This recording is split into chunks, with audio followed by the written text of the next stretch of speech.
வணக்கம், welcome back to my channel. இன்னைக்கு நம்ம பார்க்க போற ரெசிபி பிச்சு போட்ட மீன் மசாலா. ஏற்கனவே மீன் புட்டு எப்படி பண்றது அப்படின்னு வீடியோ போட்டிருந்தேன்.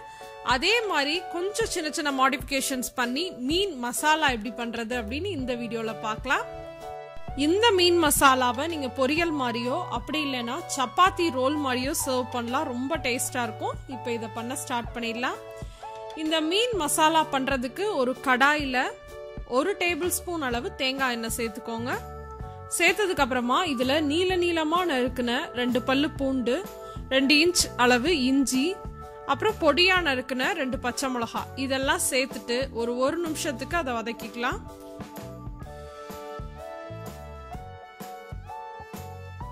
அடுத்து இதுல பொடியா நறுக்குன 2 மீடியம் சைஸ் பெரிய வெங்காயம், அப்படி இல்லைன்னா பெரிய வெங்காயமா இருந்துச்சுன்னா ஒண்ணு மட்டும் சேர்த்துக்கோங்க. அது கூடவே ஒரு கொத்து கருவேப்பிலை இது எல்லாத்தையும் சேர்த்துட்டு வெங்காயம் வந்து நல்லா டிரான்ஸ்பரண்ட் ஆற வரைக்கும் அதை நல்லா வதக்கிக்கலாம்.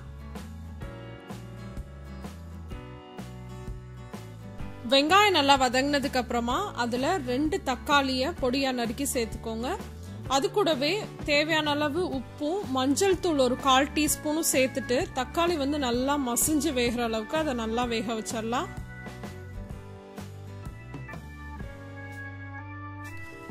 தக்காளி வதங்கினதும் அதுல வந்து 1 டேபிள் ஸ்பூன் அளவு காஷ்மீரி மிளகாய் தூள் சேர்த்துக்கோங்க.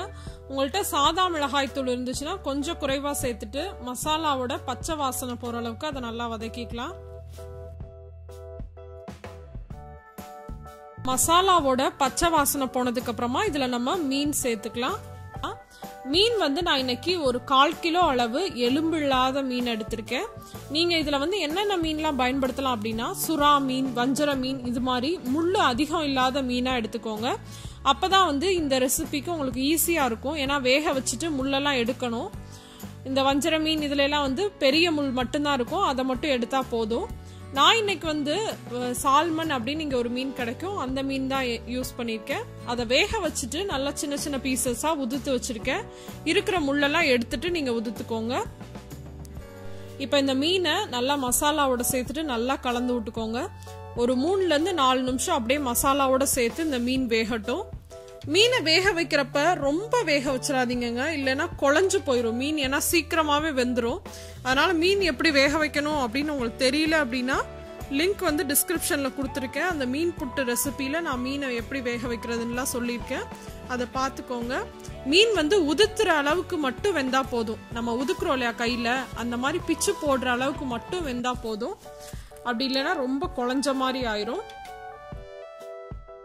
கடைசியா தேவையான அளவு உப்பும் மல்லி இலையும் சேர்த்துட்டு ஸ்டவ் ஆஃப் பண்ணிடலாம். நம்மளோட சுவையான பிச்சு போட்ட மீன் மசாலா ரெடி ஆயிடுச்சு. இந்த ரெசிபி வந்து சப்பாத்தி கூட ரொம்ப சூப்பரா இருக்குங்க. மீனே பிடிக்காதவங்க கூட இதை விரும்பி சாப்பிடுவாங்க.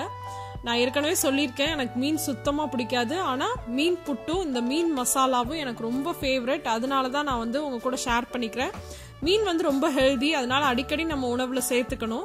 மீனோட வாசனை பிடிக்காதவங்களுக்கு கூட இந்த மாதிரி நீங்க செஞ்சு கொடுத்தீங்க அப்படின்னா ரொம்ப விரும்பி சாப்பிடுவாங்க. இந்த ரெசிபியை ட்ரை பண்ணி பார்த்துட்டு எப்படி இருந்துச்சு அப்படின்ற உங்க கமெண்ட்ஸ் அண்ட் ஃபீட்பேக்ஸை மறக்காம என் கூட ஷேர் பண்ணிக்கோங்க. இந்த ரெசிபி உங்களுக்கு பிடிச்சிருந்துச்சுன்னா லைக் பண்ணுங்க, ஷேர் பண்ணுங்க. இன்னொரு இன்ட்ரெஸ்டிங்கான வீடியோவோட உங்க எல்லாரையும் சந்திக்கிறேன். தேங்க்யூ.